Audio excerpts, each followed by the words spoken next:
আমি আমার দুলাভাইয়ের দ্বিতীয় স্ত্রী বলছি এই কারণে, কারণ প্রথম স্ত্রী ছিল আমারই নিজের বোন। যদিও এই বিয়েতে আমার বিন্দু পরিমাণের ইচ্ছে ছিল না। কি করে থাকবে? আমি কখনোই আমার নিজের বোনের জীবনসঙ্গীর জীবনে দ্বিতীয় নারী হিসাবে জায়গা করে নিতে চাইনি। বিয়ের পর বাবার বাড়ি থেকে যাওয়ার সময় আমার মা বলেছিল, যে কোনো কাজে মানুষ তার সর্বোচ্চটা দিয়ে চেষ্টা করে। আশা করি তুইও আয়ানের মনটা আর সংসারটা নিজের করে নিতে সর্বোচ্চ চেষ্টা করবি। আমি কিভাবে পারবো, যে মানুষটাকে এতদিন বড় ভাইয়ের মতো দেখে এসেছি, যে সংসারের কোনায় কোনায় আমার বড় বোনের স্মৃতি, সেই সংসার আর সেই মানুষটাকে কিভাবে নিজের করে ভাবতে পারবো? এটা অসম্ভব। আর সেই মানুষটার মনেই বা কি করে জায়গা পাবো আমি, যে মানুষটার মনে শুধু আমার বড় বোনের জন্যই জায়গা। আয়ানের সাথে 3 বছর প্রেম করেছে আপা, তারপরে বিয়ে, 2 বছরের সংসার, মোট 5 বছরের সম্পর্ক ওদের। আপার ছোট হওয়ায় ওদের প্রেমের সাক্ষী ছিলাম আমি। বিয়ের আগ থেকেই আমার দুলাভাই আমাকে শালি বলে জ্বালাতো আর অনেক অনেক চকলেট এনে দিত। আমাকে স্কুলে দেওয়ার নাম করে মাঝে মাঝেই আপা দুলাভাইয়ের সাথে দেখা করতে যেত। দুলাভাইয়ের কাঁধে মাথা রেখে হাতে হাত রেখে কত কথাই বলতো, যদিও অত কিছু বুঝতাম না আমি, আর বোঝারও চেষ্টা করতাম না। একটা আইসক্রিম কিনে দিলে চুপচাপ বসে সেটাই খেতাম। আইসক্রিম পাগলি ছিলাম কি না।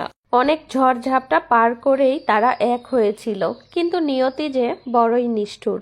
আপার প্রথম ডেলিভারির ডেট ছিল 20 তারিখ, কিন্তু তার আগেই আপাকে সিজার করা হয়। সিজার করার পরে বাচ্চা সুস্থ থাকলেও আপার রক্তশূন্যতার কারণে আপাকে 2 ব্যাগ রক্ত পুশ করতে হয়। তারপর থেকে আপা মোটামুটি ভালোই ছিল। সেদিন ভাইয়া এসে আপার মাথায় হাত বুলিয়ে হাতে হাত রেখে কথা বলে বাবুকে আদর করে রাত্রেই চলে যায়। হাসপাতালে ছিলাম আমি আর মা। রাতটা ভালোভাবে কাটলেও পরের দিন সকালেই আপা তার তলপেটে ব্যথা অনুভব করে, অনেক অসুস্থ হতে থাকে। ডাক্তার এসে ইঞ্জেকশন দিয়ে চলে যায়।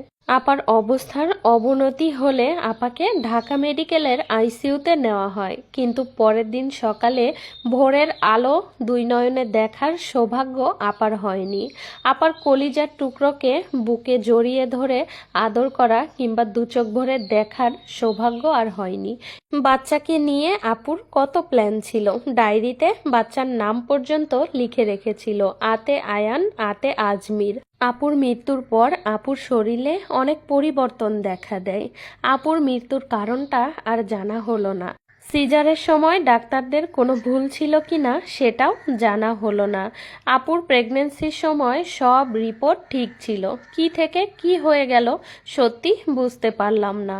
মাত্র কয়েকটা দিনের হায়াত নিয়ে আপু আমাদের মাঝে এসেছিল। আল্লাহ এত অল্প সময়ের জন্য দুনিয়ায় পাঠিয়েছে। মৃত্যুর সময় আপু যন্ত্রণা সহ্য না করতে পেরে বলেছিল মাথা চলে গেল। মাথার ব্যথা আপু সহ্য করতে পারছিল না। উফ, কি যে কষ্টের! নিজের চোখের সামনে নিজের বোনের মৃত্যু। আপুর মৃত্যুর আগে আপু আজমিরকে আমার হাতে তুলে দিয়ে গেছে। মায়ের পরে নাকি খালাই মায়ের স্নেহ দিয়ে আগলে রাখতে পারে। আর সেই বোনের সাজানো সংসার, ভালোবাসার মানুষ, নিজের সন্তান কিভাবে নিজের করে নিব আমি? না না, এত বড় স্বার্থপর আমি হতে পারবো না। দরজা খোলার শব্দে আমি চমকে উঠলাম। আপু মারা যাওয়ার পরে আয়ান একদম চুপ হয়ে গেছে। ফর্সা মানুষটার চোখের নিচে কালি পড়ে গেছে।